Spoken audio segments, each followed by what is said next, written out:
I'm Kate Richbourg, and thanks for stopping by Beaducation.com.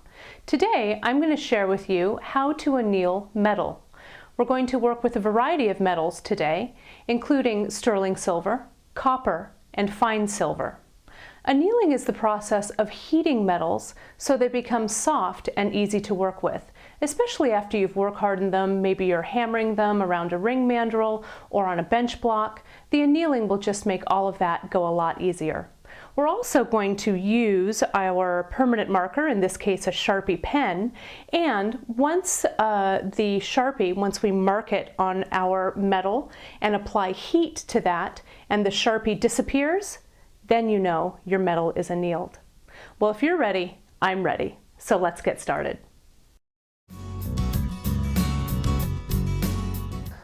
Okay, before we actually get started annealing the metal, let's discuss some of the metal that we have in front of us today to work with. I've got some wire here on this side, some fine silver and some sterling silver wire here. A few blanks, a couple in copper and one in sterling silver of varying gauges. This is an 18 gauge, it's a little bit thicker, a 20 and a 24 gauge. I've got a heavy gauge jump ring that we've made out of 10 gauge fine silver wire. Some sterling silver ring stock that is a 5mm by 1mm. Some 14 gauge wires here and here, a silver and a copper, and then the rest of that fine silver 10 gauge that we use to create this ring. A couple of things I also wanted to mention about the metals. When we talk about annealing, annealing is the process of softening your metals that have become work hardened either through stamping or bending or twisting. So it becomes difficult to continue to move the metal around, and the metal becomes very brittle and again hard to bend.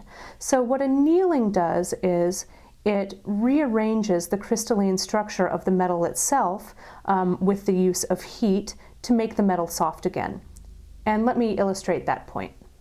So let me use my vast illustration skills to kind of show you what a cross-section of metal looks like. So bear with me. I'm no illustrator, but I think this will help to bring the point home to you what work hardening and annealing actually looks like with metal. Let's say this is a cross-section of metal. It could also be a cross-section of wire. It could be the same thing, but we're going to take a piece of metal this way.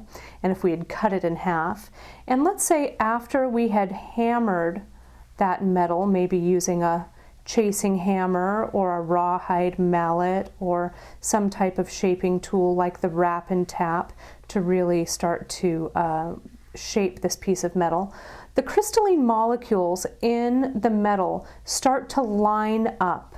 And as they line up, the metal becomes very stiff and very brittle. With all of that pounding, you're pounding all of those metal crystals down together so they're nice and tight. Once you've taken them to this point, no amount of pounding or moving the metal is going to make it move any easier. You need to soften the metal up by heating it, and again, that's what we know as annealing. So after the annealing process has been completed, we'll take that same cross section of metal, but we see the crystals much more randomly placed. I'm not drawing too randomly. There we go. The heat causes the crystals to randomize themselves rather than nice and tightly lined up, and that makes the metal soft and able to be moved again. I have the fine silver, the copper, and the sterling silver here, and annealing temperatures when we're using our butane torch are different for each of these metals. They're pretty close, and I'm going to show you actually a really swell trick that's going to get you annealing perfectly every time. But let's talk about the temperatures first and foremost. With fine silver here, the annealing temperature is anywhere between about 400 degrees to 800 degrees Fahrenheit. With copper, the annealing temperature is between 700 and 900 degrees, and sterling silver has the highest annealing temperature, which is between about 1100 to 1200 degrees Fahrenheit. Now let's review the makeup of our metals here, just so you understand why the annealing temperatures are different. Fine silver, or what we know as pure silver, is 99.9% pure silver. It's not an alloy, so it's a pure metal. So it doesn't have any other types of metal in it, so it will anneal at that low temperature, again, because it's just a pure metal.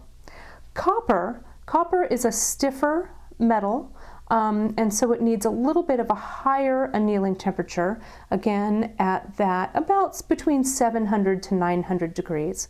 Now sterling silver here is a mixture of these two metals.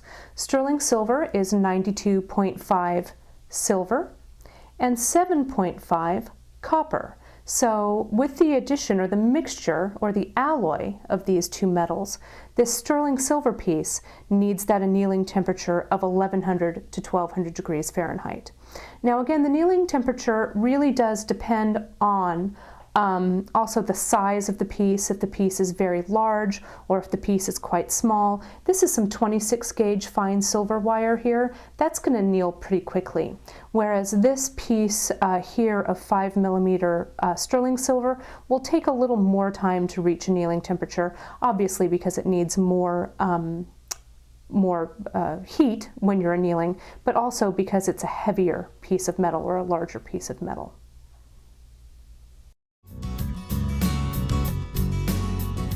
Just to demonstrate how stiff this wire actually is and the benefit of actually annealing this wire while shaping it, I'm going to show you how this 5mm by 1mm piece of strip is going to work through this wrap and tap plier.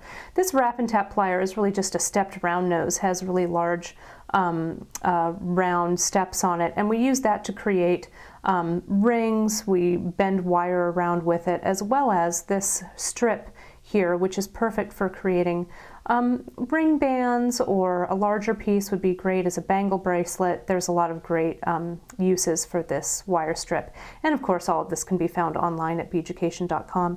But what you want to do is you want to place the end of that wire strip through the heads of your wrap and tap plier. I'm using this middle size just as a good size to work with so you can see it. And as I try and push, you can see I'm really giving this some muscle behind it. You can see this hand even is trying to really push it around. So what I've gotten so far is a curve that looks just like this. Well, that hasn't given me much of a ring shape. So in order for me to really be able to shape this nicely around the nice round head of this tool, I'm going to anneal this wire, soften it up, and then we'll come back to the wrap and tap tool and you'll really see the difference. As you may notice, we've dimmed the lights here for this annealing step. You'll really be able to see the torch do its work much better than it would if it would be a little bit brighter in here like usual. Some of the tools we're going to be using for this annealing step, we're using just a regular butane torch, so it's a good all-around workhorse of a torch. I also have a permanent marker. I'm going to show you what I use that for in just a second. I also have a quenching cup. It's filled with water in there, and it has a cross-lock tweezer, so I can, after my piece has been annealed, I can pick it up and quench it in the water. I also have a kiln brick, a non-asbestos kiln brick. It's a very light brick and it holds your heat in place while you're using the torch. You do want to be careful though, while you're working with the torch. After you've turned the torch on, the head of the torch is going to be very hot, as well as the surface of this kiln brick. While it won't be molten for sure, it will be warm, so you need to be careful and not touch this portion or this portion with your bare hand, or else you'll be reaching for the burn cream. Okay. I also have a nice surface here that I'm working on. This is a steel surface. Anytime you're working with a torch or any type of heat, you want to make sure that your work surface is protected, and a nice piece of steel sheet is a good way to protect yourself and your work table. Okay, so back to our piece that we were working with earlier. I unbent as much as I could of this little piece, and the trick Now, I can't take credit for this trick, but I learned some of my metalsmithing skills from a gentleman who has done metalsmithing for many, many years, and he was very clever and taught me this annealing trick that I want to share with you. Notice how I'm coloring with this permanent marker, this Sharpie marker, good for many things we use here at Beaducation and now also annealing. I'm coloring the metal in, making a nice black stripe on that piece of metal. I'm going to lay it down on my board or on my kiln brick, and I'm going to turn on my torch. If you have any questions about using the butane torch, make sure and take a look at our free torch safety talk with our wonderful Miss Iris Sandkuhler. She demystifies the use of the torch, and it's a terrific class to view if you haven't taken a look at it yet. So I'm going to pop this on. Now my torch is on. You can see the flame here of my torch. And I just want to point out the hottest part of the flame is right here where the light blue and dark blue cones meet. Can you see that right there? That's the part that we want actually touching our metal. I'm going to quench the tip of my tweezers since I put them in the flame. And I'm just going to apply the flame up and down my metal. Now remember, this is sterling silver. Annealing temperature for sterling silver is somewhere between 1100 and 1200 degrees. So you can see the Sharpie marker is disappearing, but we're getting something else, which I'm going to talk about in just a minute. But I can see my piece is a dull red glow, and all traces of the Sharpie have disappeared. Now, I don't want to pick this up with my hand because we were heating that up to about 1100 degrees. So I'm going to grab it very securely with my cross-lock tweezer from my cool cup and give it a quench, and you'll be able to hear it as I quench. Pull it out of the cup, and let's examine what we've got here. Now, you can see our metal, all the Sharpie is gone, but we seem to have a blackening of the metal. This oxide is called FIRESCALE, and we get FIRESCALE on our metal when we use sterling silver or copper, or if you're using brass or nickel silver, because the metal is an alloy. And the oxidation, what's causing the oxidation here in the sterling silver is the copper that the metal is alloyed with. The copper, during the heating process, rises to the surface of the metal, reacts with the oxygen in the air, and forms this black coating or this black oxide on the metal. So here at Beaducation, we have a couple of different methods to remove the FIRESCALE from silver and copper, sterling silver and copper. And I'm going to bring those tools in and show those to you now. So in front of me, we have our FIRESCALEd piece of sterling silver wire. And I have 3 different types of tools that I can use to remove this FIRESCALE. This is a very fine steel wool. I believe this is a 5/0 or 5/0 steel wool. It's very, very fine. We have a pro polish pad, and we also have a steel brush that has a wooden handle. Now, a variety, any or all of these pieces can be used to remove FIRESCALE, but before I actually use these 3 pieces, I also wanted to discuss using a chemical called pickle. Now, pickle is a granular acid. Usually you mix it with water to form a light acid solution that must be heated. Usually we use a small crock pot for that purpose. The FIRESCALE, the piece here, this wire that has the FIRESCALE on it, is then dunked into the pickle pot or the crock pot in the hot solution, and then removed with a pair of copper tongs. It usually takes about 5 minutes for the acid to eat away the top surface, a very, very fine microscopic layer, but nonetheless, it removes the oxides with the acid, and your piece is clear of any oxidation. It's something that we are going to address actually in our soldering series, but for simple things like wire, if you're going to be doing, let's say, annealing like in Chris Silva's riveted rock band class, or if you're want to anneal some jump rings so your jump rings are nice and easy to work with, these, either or any of these three tools will do a quick shine and get rid of your FIRESCALE.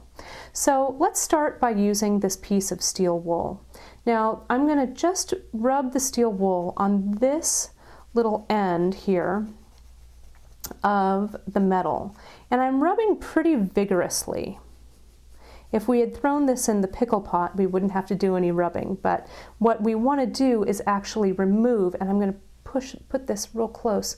You can see I'm starting to remove the oxidation that's here on the end of this wire. And again, remember, this oxidation really happens on the first layer of the metal. So in order to return it to its formerly shiny and silver state, you need to get past, you need to take off that top layer of oxidation. So you can see with a little muscle behind it, I'm really starting to get some silver there. Let's move on to our Pro Polish pad. Our Pro Polish pad is something that we use a lot to remove our antiquing solution, our liver of sulfur, and things like that. So it's also it has a little tooth to it, and it does actually have a little bit of a polishing medium in it as well. You can see it's getting more and more shiny as I'm rubbing. And lastly, I'm going to use my steel brush, and we want to make sure when we're using this steel brush that we don't get the steel wet. The same thing goes for our steel wool. As you may recall, steel, when it gets wet, also rusts. So we don't want anything that rusts associated with any type of jewelry that we're making. So we want to make sure and steer clear from anything wet. You can see I really went to town with this steel brush, and it's really cleaned everything up nicely.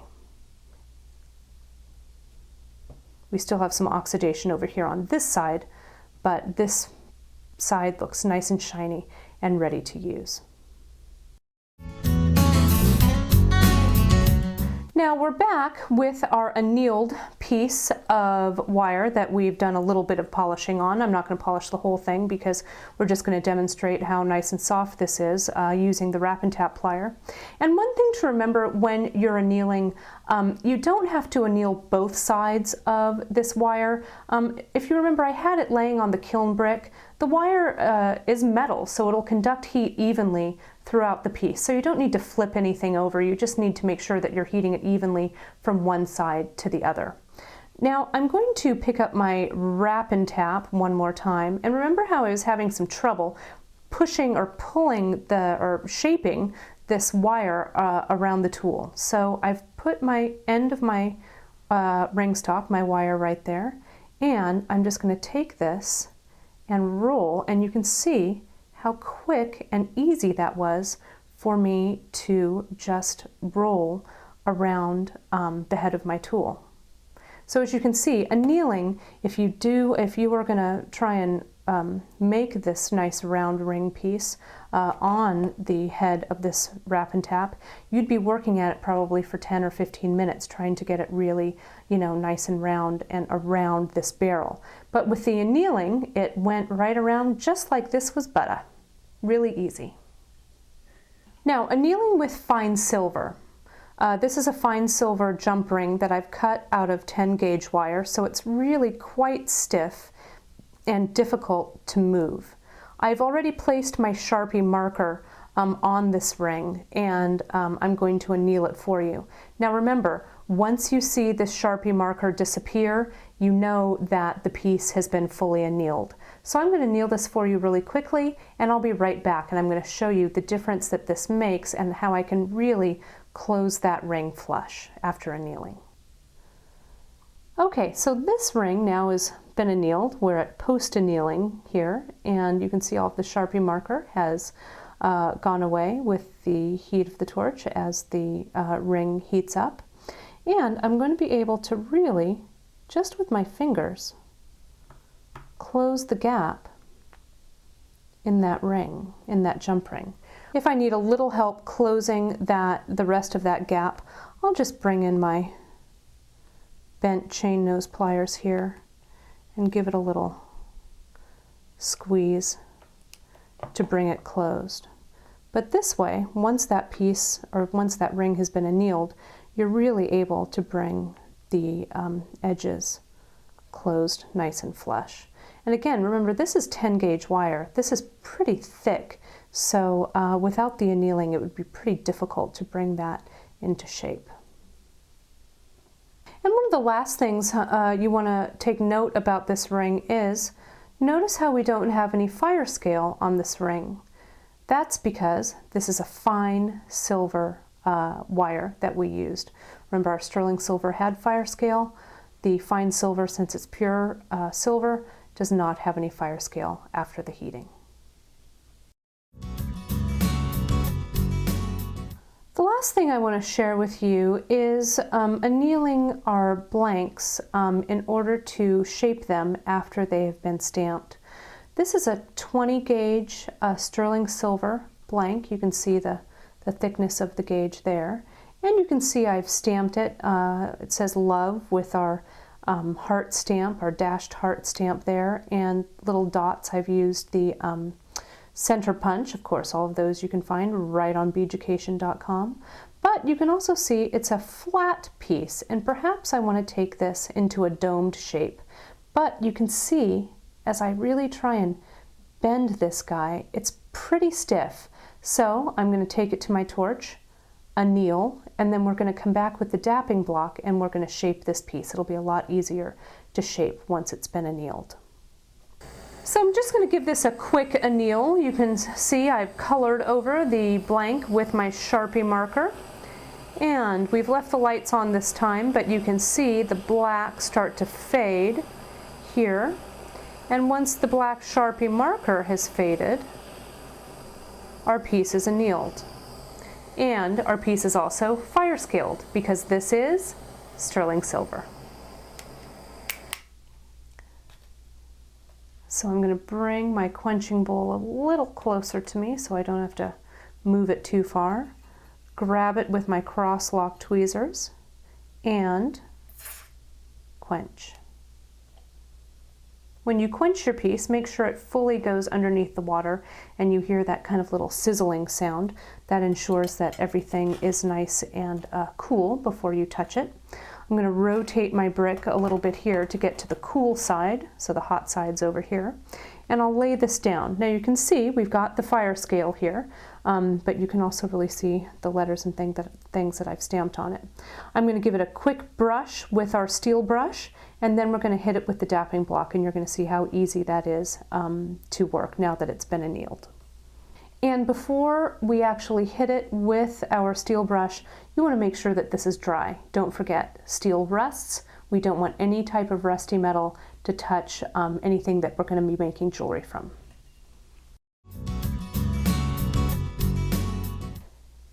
Now, I've used the trio of polishing tools here on this blank to remove most of the FIRESCALE, but I did want to talk about the order that I use them in and what happens when you use them. Now this blank, I started with this steel brush, and as I rub the brush, I try not to rub in one direction only.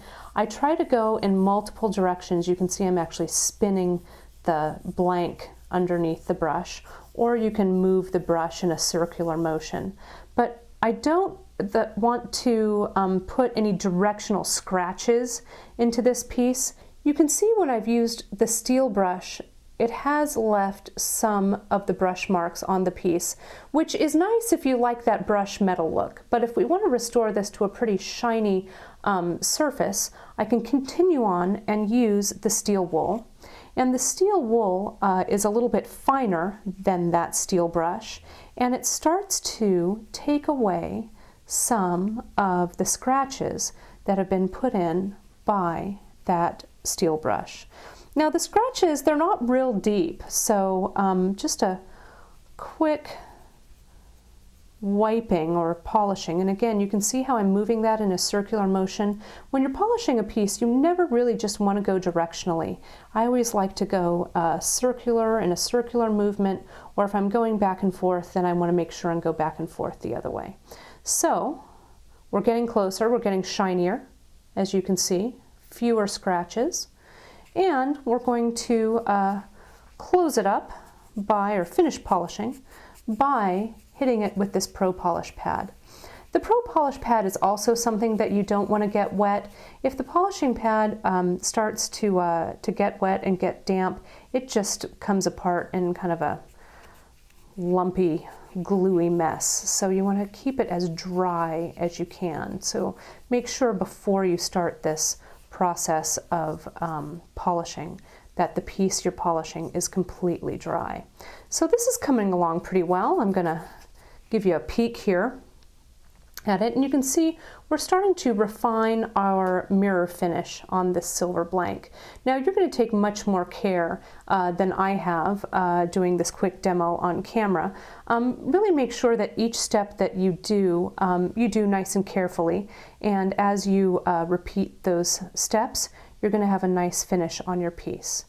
Okay, let's dap this guy and see how easily this moves. All right, I've got some unique tools in front of me. If you don't know what these are, I'm going to go over them now.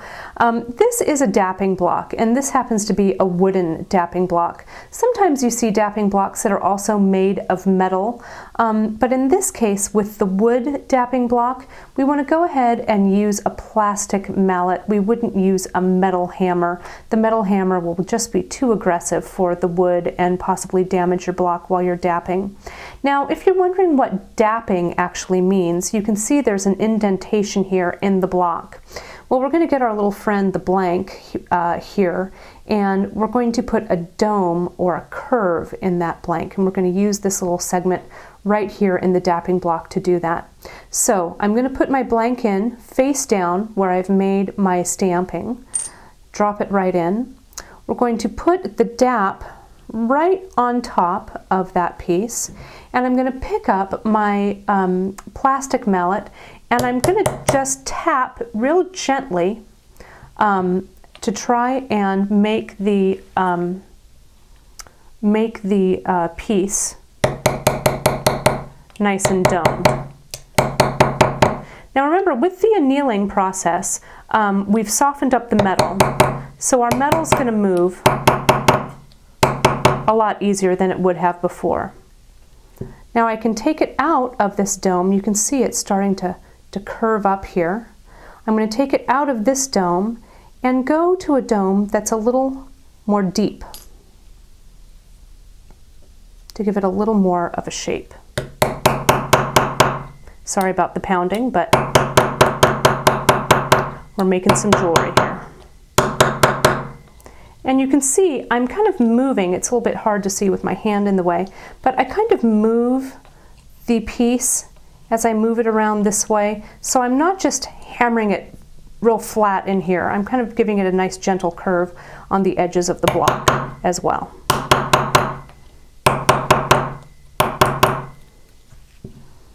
And so we can see how I've tapped a nice little curve into that blank. Now, if we were using a dapping block that was made of metal, metal against metal will really work harden this much more. So you may have to come in, anneal it one more time, and hammer again to create the dome that you're looking for. If that's the case, I would not do any polishing in between. Polishing and antiquing are really the last steps that you want to do. So if I was going to continue to anneal this to move it even further, again, I wouldn't go to all of that work with the steel wool and the Pro Polish pad, because I'd just have to do it all over again after the piece goes under the torch. But let's give it the old Beaducation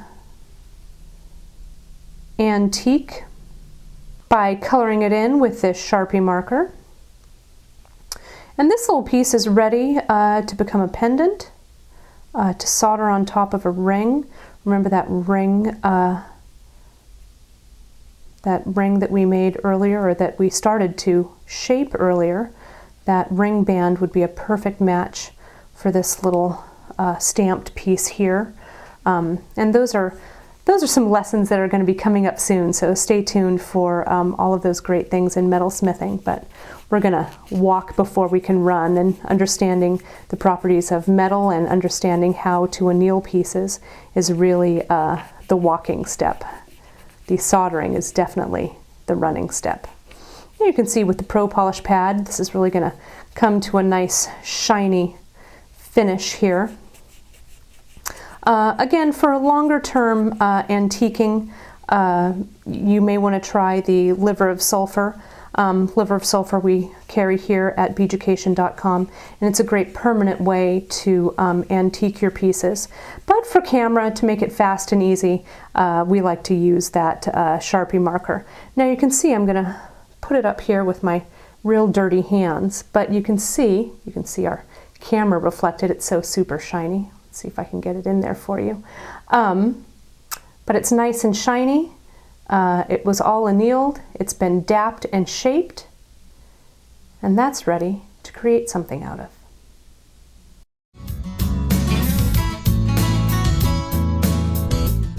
Well, that's all there is to it. Now you understand different types of metals and how to anneal them. We worked with sterling silver and fine silver. Copper works the exact same way, so you can use the Sharpie marker on the copper and anneal it with your torch just as you would sterling or fine silver. Have a great time annealing your metal. Thanks a lot.